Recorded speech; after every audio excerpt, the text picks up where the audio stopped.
ने लक्ष्य दिया है कि उसी को पार करना है बस। क्या लक्ष्य है आपका? समाज कल्याण, देश सेवा। देखिए, मैं अति कट्टर हिंदूवादी हूँ। अगर बात हिंदूवाद की है, यदि मेरे धर्म पे उंगली उठेगी ना तो मैं वो उंगली काटने की क्षमता रखता हूँ। कर्म वो है जो हम धर्म में रह करके करें, जो भगवान श्री कृष्ण ने हमें उपदेश दिया है। हम सब जातिवाद को छोड़ करके एक होकर अपने सनातन धर्म के लिए कार्य करें। राम राम जी सारे ने। मैं रणबीर धनखड़ और भाई आप देख रहे हो हरियाणवी संस्कृति फैन क्लब यूट्यूब चैनल। आज हैं भाई बरवाड़ा के अंदर और अपने साथ में हैं रुद्रनाथ जी। SD भारद्वाज से रुद्रनाथ बनने तक की कहानी, एक युवक का संघर्ष, किस तरह से एक ICL खेलने वाला क्रिकेटर जिसने इंजमाम हक, ब्रायन लारा और भारत के धुरंधर बल्लेबाज वीरेंद्र सहवाग को ICL जो जिन भाइयों ने बेरा होगा, जिसको रद्द कर दिया गया था, कपिल देव ने बनाई थी, खेले थे, इन खिलाड़ियों को इन भाई ने आउट किया था। किस तरह से इन्होंने क्रिकेट को छोड़ा राजनीतिकरण के कारण। उसके बाद कुछ दिन सेना में सेवाएं दी। फिर एक ब्राह्मण समाज का आज से 7 साल पहले यंग चेहरा, जिसने ब्राह्मण समाज के लिए अपना बहुमूल्य समय दिया, योगदान दिया, SD भारद्वाज से कैसे रुद्रनाथ आज बन गए। राम राम सभी हरियाणा वासियों को और आपके चैनल से जुड़े हुए सभी दर्शकों को ओम नमो नारायण, जय श्री राम। एक चीज़ मैंने पूछना था कि नाथ संप्रदाय के अंदर तो आदेश बोलते हैं, आप नमो नारायण का उपयोग क्यों किया? देखिए, नमो नारायण का उपयोग हरिहर, पहली बात तो ये एक भ्रांति है। हरिहर एक दूसरे से अलग नहीं है। आप शिव को ध्याओगे आपको हरि मिल जाएंगे, और आप हरि को ध्याओगे तो आपको शिव मिल जाएंगे। एक वो मोखरा वाली साध्वी देखी थी मैंने, वो तो कोई भी अगर यूट्यूबर मेरा जैसा जाता था आदेश, और कोई भी और जो नाथ संप्रदाय से जुड़े हैं, मैंने उन भाइयों को देखा, वो भी यही बोलते हैं कि आदेश, और आपने आदेश के बजाय।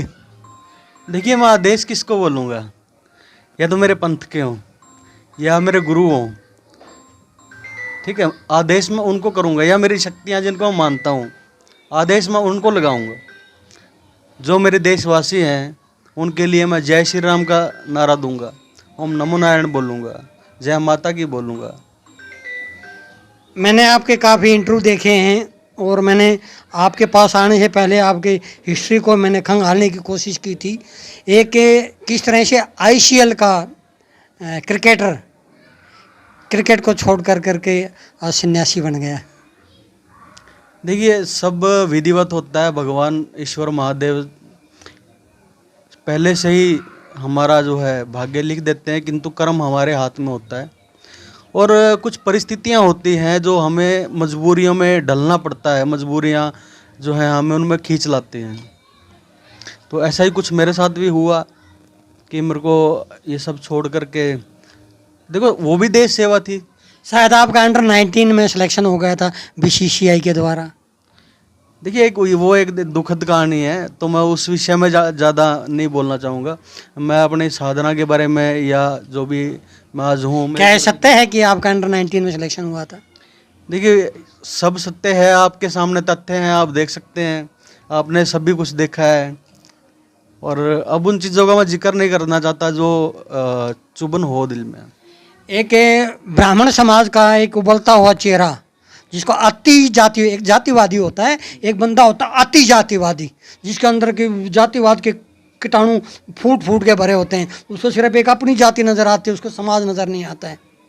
वो सिर्फ एक अपनी जाति के बारे में बोलता है। एक उबलता हुआ युवा चेहरा आज भगवान बाणे के अंदर बैठा हुआ है। खैर ये भी हिंदू धर्म का प्रतीक है, लेकिन आपने ये जातिवादी जो था ब्राह्मण समाज का, आपको शायद प्रदेशाध्यक्ष भी बना रखा था, आपने वो छोड़ करके आप ये समाज हित में आपने बाना डाल दिया। देखिए, 2015 में मेरे को राष्ट्रीय ब्राह्मण महासंघ का हरियाणा प्रदेश अध्यक्ष बनाया गया था, और मैंने अपने ब्राह्मण समाज की सेवा की। पहला आशीर्वाद मेरे को अपने ब्राह्मण समाज से ही मिला है। तो कुछ ऐसे लोग होते हैं, कुछ क्या कहूँ मैं, राजनीति को मैं जो है पूरी तरह से शुद्ध नहीं मानता। और जो अति जातिवादी हैं उनको?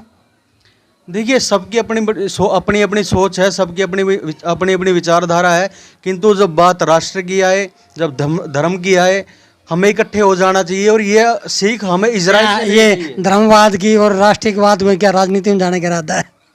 नहीं नहीं नहीं नहीं, राजनीति मैं पहले ही कई बार इंटरव्यू हुए हैं तो मैं मना कर चुका हूँ, मेरा राजनीति में जाने का कोई भी जो है मन नहीं है, किंतु मैं अपने राष्ट्र के लिए कार्य करता रहूँगा, चाहे मेरे को झुकाने की कोशिश की जाए, चाहे मेरे को नहीं, दबाने की राजनीति आप मना करें। राजनीति की शुरुआत तो मैंने सुना है आपने वाल्मीकि समाज की कोई पार्टी थी, उससे शुरुआत की थी। भारतीय सर्वोदय पार्टी में मैं जो है महासचिव के पद पे था, तो वो शुरुआत की बातें हैं, किंतु मैं अब तो आदमी शुरुआत होता है, बीच में विमुख हो जाता है, फिर आ जाता है। नहीं नहीं नहीं, ये कौन सा राजनीति चीज ही ऐसी है? तो जो गुरु ने लक्ष्य दिया है कि उसी को पार करना है बस। क्या लक्ष्य है आपका? समाज कल्याण, देश सेवा, राष्ट्रहित, राष्ट्रवाद। जो आजकल जो हिंदूवाद फैला हुआ है, कट्टर हिंदूवाद जिसको बोलते हैं, एक हिंदूवादी होना एक अच्छी बात है, लेकिन कट्टर हिंदूवादी होना आपने ये बाना डाल रखा, आप कितना इसको सही है गलत मानते हो? कट्टर हिंदूवादी बोला मैंने आपको। देखिए, मैं अति कट्टर हिंदूवादी हूँ। अगर बात हिंदूवाद की है तो मैं अति कट्टर हिंदूवादी हूँ। क्या अपने धर्म के लिए लड़ना, अपने धर्म का सम्मान के लिए पहले जाति के लिए लड़ना वो ठीक नहीं है क्या? जब बात अब हम किसी जाति से बिलोंग किए हैं तभी तो हम उस धर्म में आए हैं। अभी आप बोल रहे हो कि मैं तो भाई समाज के लिए काम कर रहा हूँ, जातिवादी शब्द मैंने छोड़ दिया, अभी मैं हिंदूवादी शब्द बात करने लगे। देखिए, सबका अपना अपना धर्म है, सबकी अपनी अपनी जाति है, सबको अपने अपने धर्म पे, अपने अपनी जाति पे गर्व करना चाहिए, सबको अधिकार है।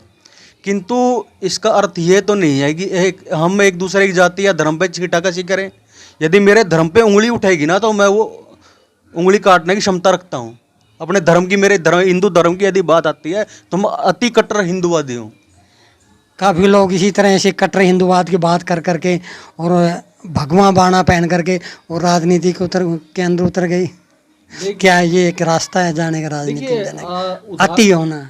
उदाहरण बहुत हैं ऐसे भगवा बाणों जिन्होंने कट्टर हिंदूवाद की बात की और राजनीति के अंदर आज उच्च पदों के ऊपर है। कहने में मेरे पास इस समय दो तो यूपी के मुख्यमंत्री रहे हैं, अरे एक हैं नहीं उत्तर प्रदेश के आप हैं जो अपने उत्तर प्रदेश की तो मैं बात करूंगा। हमारे हरियाणा में जो अनिल विज जी हैं, मैं उनका भी बहुत बड़ा सपोर्टर हूँ। उनके अंदर मेरे को जो है राष्ट्रवाद दिखता है, लोक सेवा दिखती है, उनका धरातल पे धरती पे काम दिखता है। वो कोई हवाई बातें नहीं करते। तो जो पार्टी या कोई संगठन मेरे देश के लिए काम करेगा, मेरे देश धर्म के लिए काम करेगा, मैं उसका समर्थन करूंगा और करता आया हूं और आगे भी करता रहूंगा। एक चीज़ मैंने आपसे पूछनी थी, जैसे अब जातिवाद की बात में हो रही थी, सोशल मीडिया पर जातिवाद बहुत ज़्यादा फैलाया जा रहा है, उसको आप कितना गलत मानते हैं? आप भी तो कट्टर ब्राह्मण रहे हैं, आप ये जो जातिवाद फैलाया जा रहा है अलग अलग जातियों में लेकर अपने अपनी जाति के पक्ष में लोग कट्टरवादी पोस्टें करते हैं, दूसरे की जाति को नीचा दिखा रहे हैं, आप उसको अपने हिंदुत्व के अंदर कहाँ देखते हैं? देखिए, जातिवाद हर धर्म में है, हर धर्म में है, किंतु हमारा हिंदू धर्म में ज़्यादा है। हिंदू धर्म का जो है, सिख धर्म में नहीं है, मुस्लिम धर्म में इतना नहीं है, हिंदू धर्म के अंदर बहुत जातिवादी। मैं सभी धर्मों की बात करता हूँ, किंतु हमारा दिखाया जाता है, उनके दिखाने का कलेजा नहीं है, उनके बारे में बोलने की हिम्मत नहीं है। हम में से निकले हैं सब, हम सब हिंदू हैं, हम सनातनी हैं, हम भारतीय हैं। हमें राष्ट्रवाद में एक होकर के और राष्ट्रवाद के लिए काम करना चाहिए। हम सब सनातन धर्म से निकले हुए हैं। आपने सनातन के बारे में अभी शब्द का इस्तेमाल किया, इसका आप शॉर्ट में इसका डेफिनेशन बताएंगे? सनातन पे बहुत रोड़ा मचा हुआ है। सनातन धर्म जो है ये खाली धर्म नहीं है, हम सनातन में जीते हैं और सनातन में ही मरते हैं। आपने शॉर्ट में पूछा, मैंने शॉर्ट में उत्तर दिया। हर व्यक्ति सनातन में पैदा होता है और सनातन में ही मरता है। चलो सर, ये तो हो गई राजनीति की बातें, आपके कैरियर की बातें।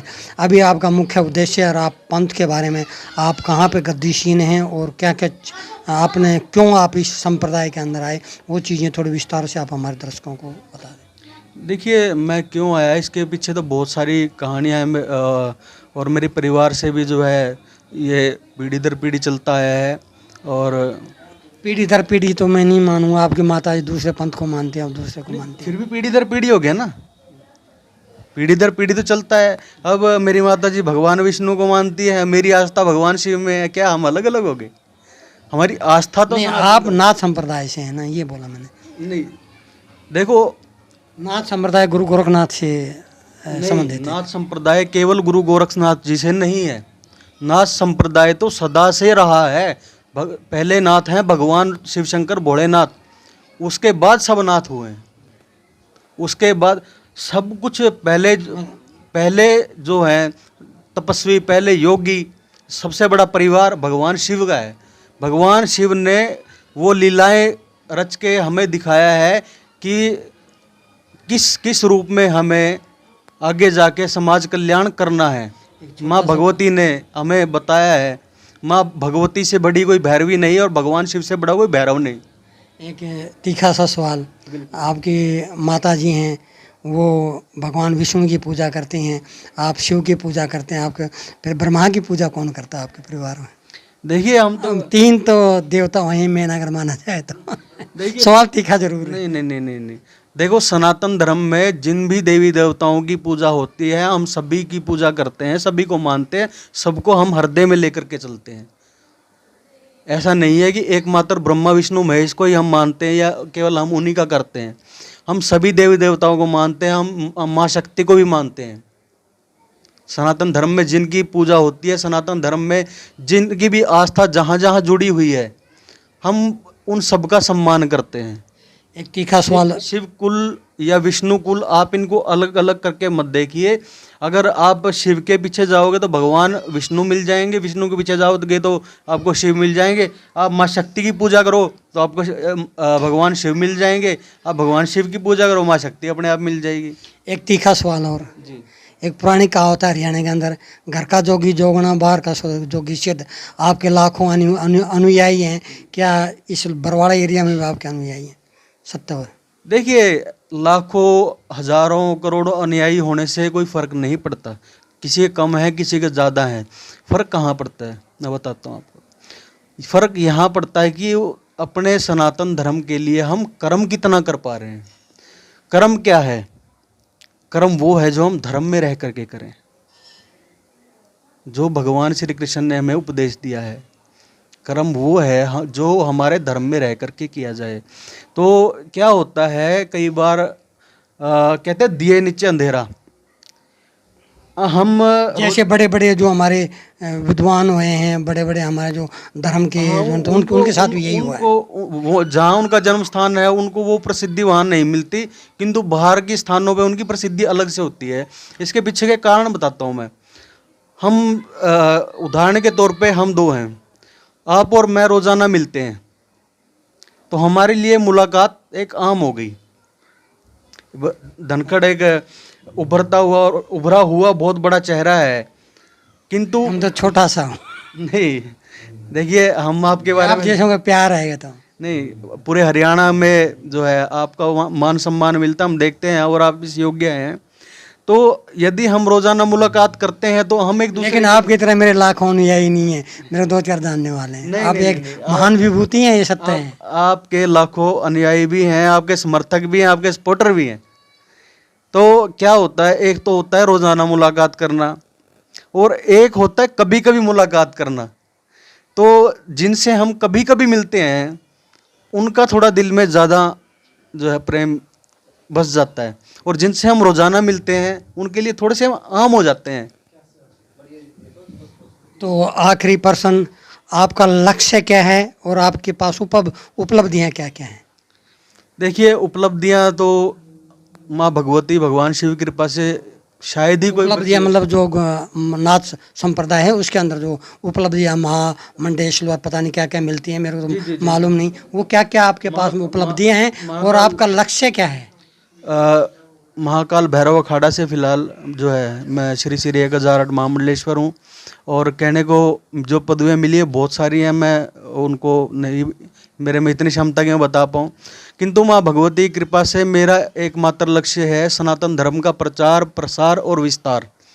हम सब जातिवाद को छोड़ करके एक होकर अपने सनातन धर्म के लिए कार्य करें और हमें घर घर संस्कार पहुंचाना है, राम राज्य लाना है।